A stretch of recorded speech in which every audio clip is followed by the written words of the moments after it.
my countrymen. Brendan Fletcher is the writer and director of the feature film Mad Bastards. The movie tells the story of TJ, an ex-con with a fiery temper, making his way north from Perth to the Kimberley region of northwestern Australia. What's the matter, my boy? You got trouble anyway? I wouldn't know where to start. TJ, why do you want to go all the way up there? Honey, I know what I've got to do and I'm doing it. You look, you're not from this country. It's my son's country. TJ is on a pilgrimage to see the town of Five Rivers, where he hopes to connect with his 13-year-old son Bullet, whom he has never met. Along the way, TJ meets a host of characters, including the Pigram family, who are well-known musicians from Broome. Meanwhile, at Five Rivers, Bullet's mum is struggling with alcohol, and Bullet himself is in trouble with the police.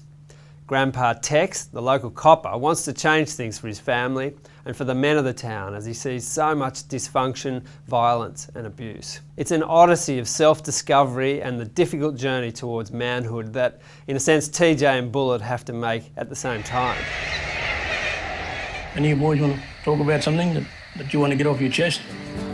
Hello, my countrymen. Just rise up and strive hell. Vibrates out like a magic spell.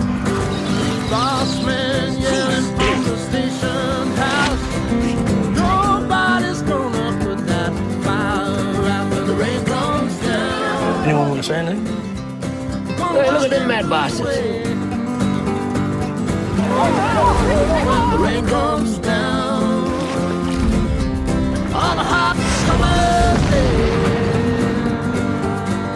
Anyone? Fair enough. Maybe a bit too soon, huh? The narrative is born out of oral stories from the people in the Kimberley, so it has a really authentic and honest feel. It's a rewarding experience for the moviegoer. Brendan Fletcher came into CPX to talk about his film.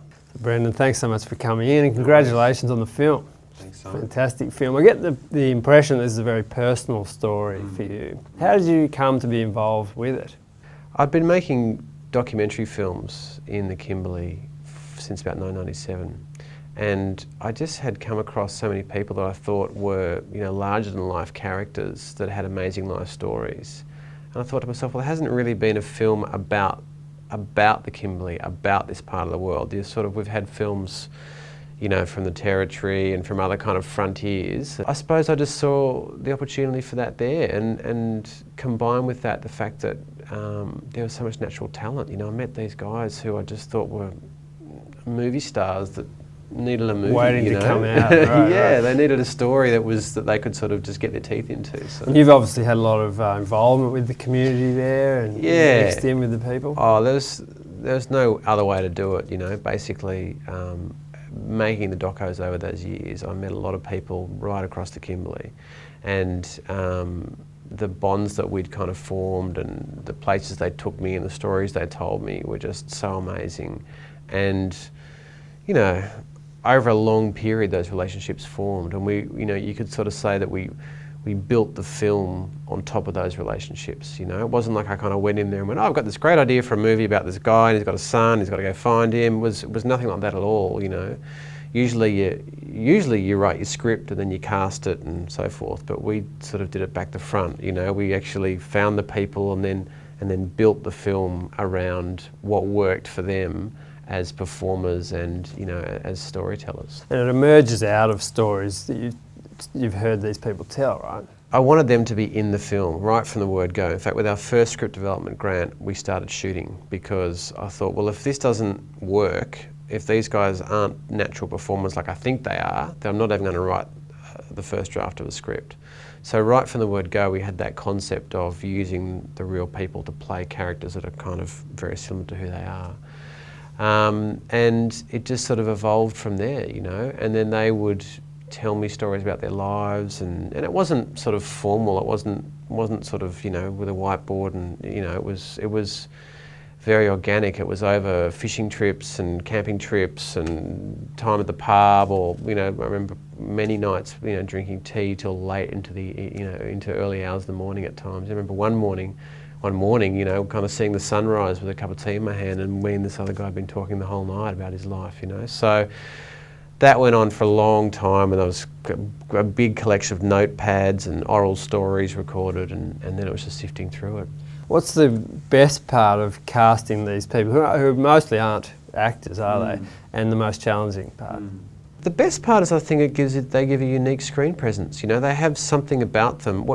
I realised pretty early on that if we could stop them acting, then we'd have something. Because when they could just be, they were naturally captivating, naturally compelling. So I think the end result of that is that you have something that's really quite unusual, because there's not a kind of posture of acting. There's not a delivery of acted dialogue. They're using their words. A lot of the time it's improvised dialogue. So I think that's certainly the best thing, is it's something that's kind of quite, has a certain feeling that's something real. Authentic, isn't it? Yeah, it's definitely kind of something authentic. But the most challenging part was when we had things that absolutely needed to happen for the story, and they had to say a certain line of dialogue or whatever, matching the tone of that, which was basically acting, was acted scenes versus the more improvised ones.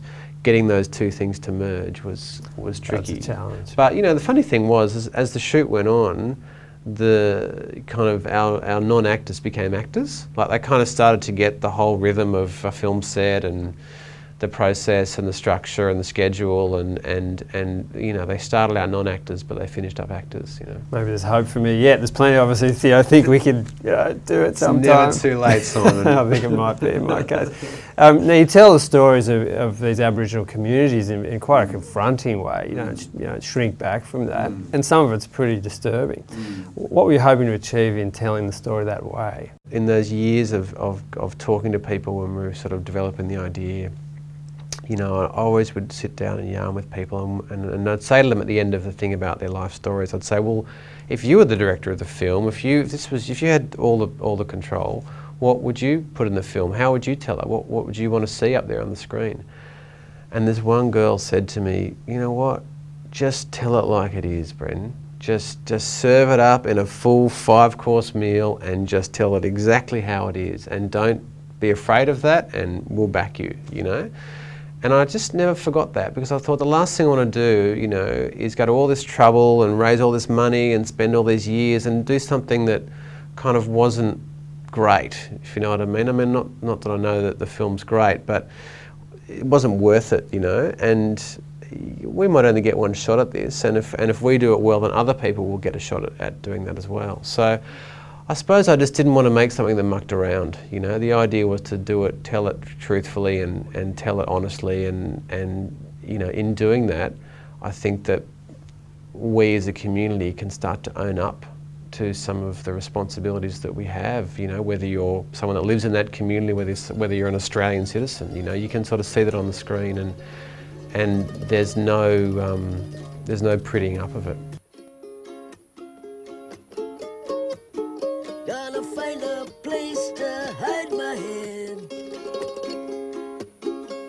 Well, there's a kind of a brutal, hard-edged element to the story, but within that there's great beauty as well. There's a tenderness to it. Is that your experience of life in the Kimberleys? Hugely. What I didn't want to do was make a film that was one of those kind of bleak, depressing, kind of responsible films where you sort of feel like you've done a duty by seeing this film, and you feel guilty or something, because that wasn't my experience of the world. I've met these characters, particularly these men, who had turned their life around, who had changed the way that they lived their life in a remarkable way, and that was hugely inspiring to me. And I thought, well, you just never hear the good stuff. You hear the intervention and the violence and the drugs and the alcohol, but how often do you hear a story about a man who's kind of turned his life around for the sake of his family and his community, So it was very important to me that although we went there, and that we showed as you said, the kind of brutality of some of that life,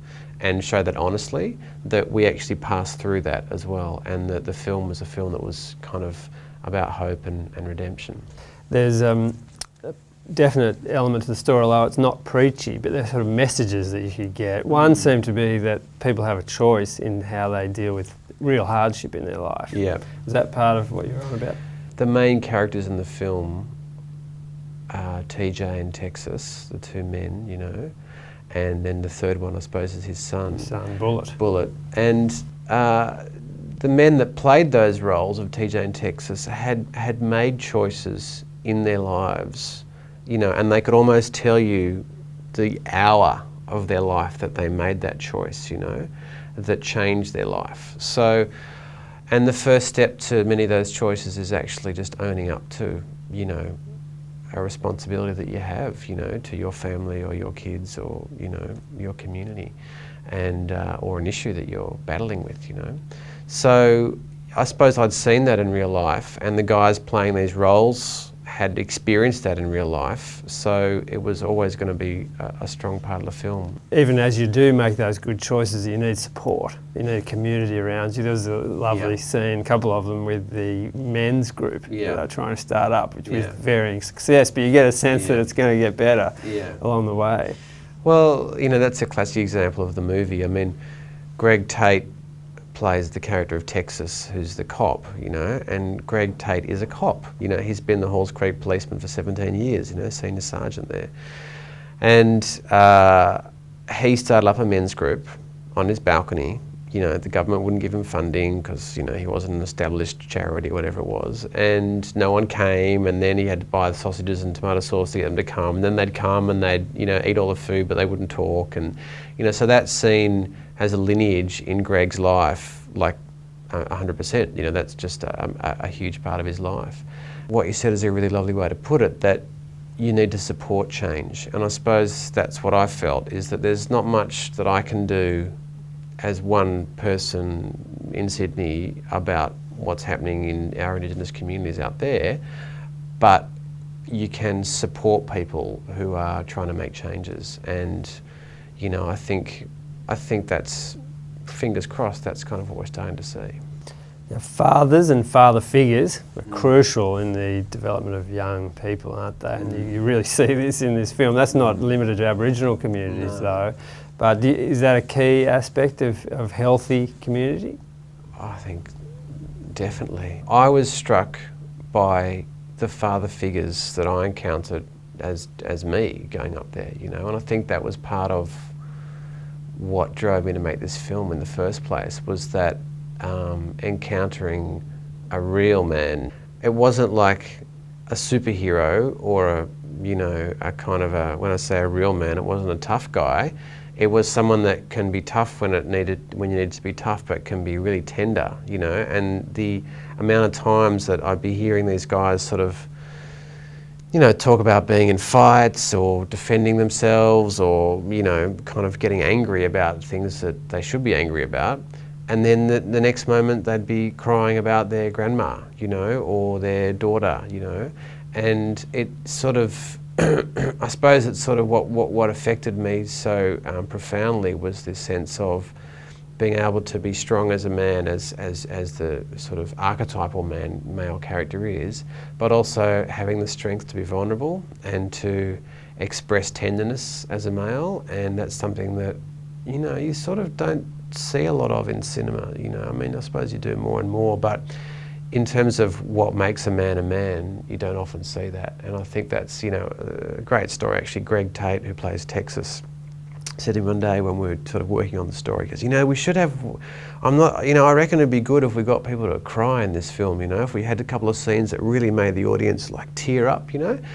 And he said, I reckon these men, all these tough guys in the film should be, you know, they should be like, he was trying to think of the word, they should be, have that thing, you know, that, you know, what's that thing that women do? That, you know, vulnerable, that's it, vulnerable, you know. And he literally couldn't find the words for it. But he knew what it meant, and he knew how important it was, you know. And that's, you know, almost the theme of the film, is that these men can't find the words for it, but they know the importance of the place in their lives. Now, the music is a key part of the story. It's really evocative and somehow seems to fit the landscape. How do those two things come together? Because the Pegram brothers were my entry into that world and that land. This is the musical group, right? Exactly, they're the guys that actually played that music, and I'd started by making music videos with them, and they actually are the producers of the film with me. So there was always going to be a strong musical component, but I didn't want it to be sort of soundtrack. I didn't want it to be just stuff that's in the background or playing in a radio in the kitchen. You know, I kind of wanted the music to be in the film, because there's just something really special about the quality of the Pigram sound, the way they had these sort of ukuleles and mandolins, and their sort of vocal quality it's quite magical, and it really kind of transports you to the Kimberley, because I suppose their sound is the sound of the place, you know, and I like movies where you walk in and you sort of feel like you're taken to another world. You're sort of removed from your everyday life, and you're taken somewhere that you wouldn't normally get to experience.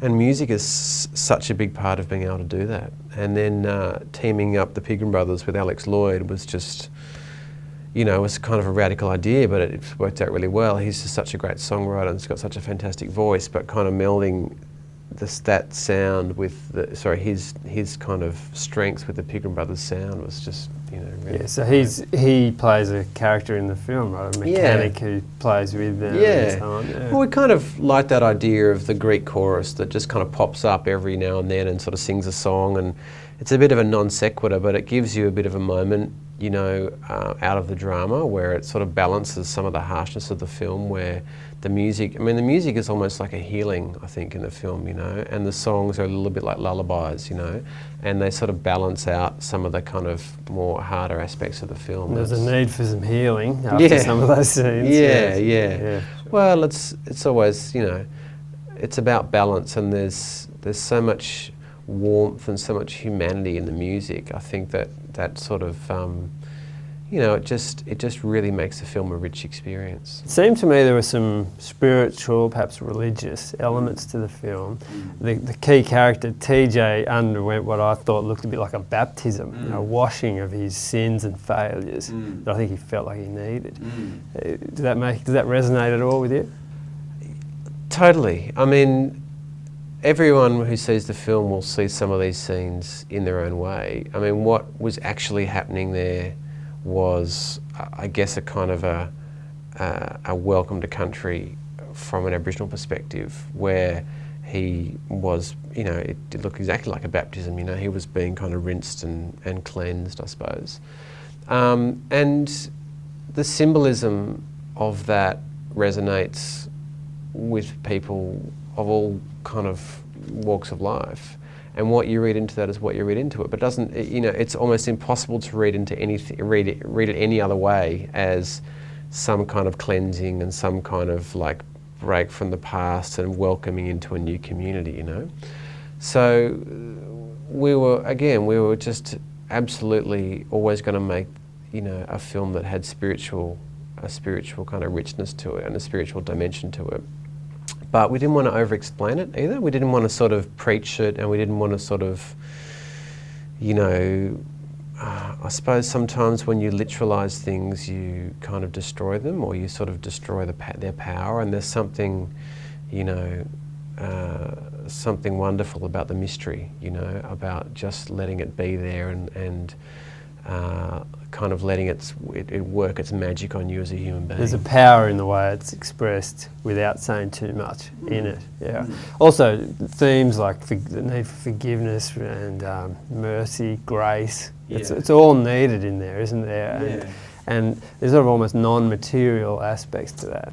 Yeah, and there's just, non-material aspects to the whole film. I think that's why people are responding to it so well, because there's actually not a lot of dialogue in the film, and the story is as old as the hills. It's a story about a father and a son reconnecting, It's not a kind of radical new story, but the place in which it's set and I suppose the elements that are around that story make it a very rich experience. And there's some things that aren't said in dialogue, and that's a lovely word to use, grace, because I think the character of Texas, who challenges TJ when he first comes back to see his son and ultimately kind of welcomes him, he displays a you know, a great deal of grace, you know, towards him. And for a really big, tough guy that would give Tamura Morrison from Once for Warriors a bit of a run for his money, that's an unexpected word to use, grace, you know. But I suppose that's why the film carries a sense of truth, because life is layers of contradictions, and you know, I think we all embody that in one way or the other. Look at a character like Uncle Black, who's the kind of wandering cowboy that was always bumming a smoke from TJ, you know.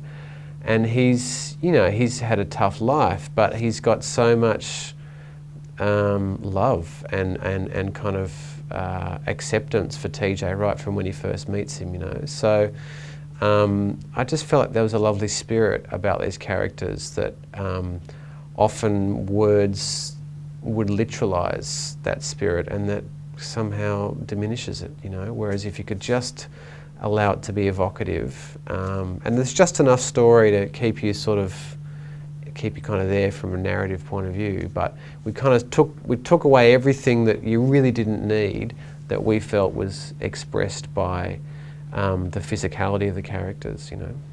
It felt a bit like a Tim Winton novel to me, in that it's pretty... That's a compliment. Oh, it is definitely from me. I'm a big fan of Tim Winton's work, but in the sense that there's redemption there, but you have to look for it. And there's an optimism too, as well. Although, you know, on the bare face of it, it might not be immediately obvious. I don't know. When you go on a journey with a character that goes into tough places and then comes out of that at the end, I think all human beings can identify with that, and they are appreciative of being told the truth and being shown something in a way that's realistic, but also coming out, and it's like they've fought those fights with that character as well. And when they've kind of come out, you know, with a sense of hope and sort of forgiveness and redemption, it just seems to kind of manifest itself in you in the cinema. So we're really happy about all that. This experience made you want to make more films, or are you exhausted by it and had it? Both.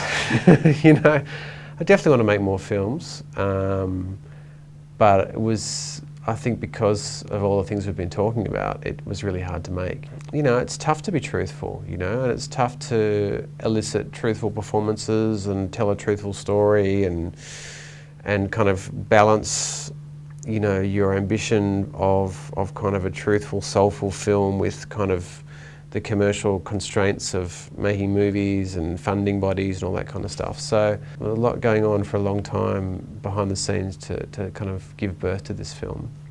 But, you know, after swearing I'd never do it again, now I'm sort of going, oh, so when's the next one going to come? What am I going to do now, you know? Well, you definitely came up with a truthful, soulful film, and congratulations on it. Thanks so much for talking to us about it. Thanks, Simon.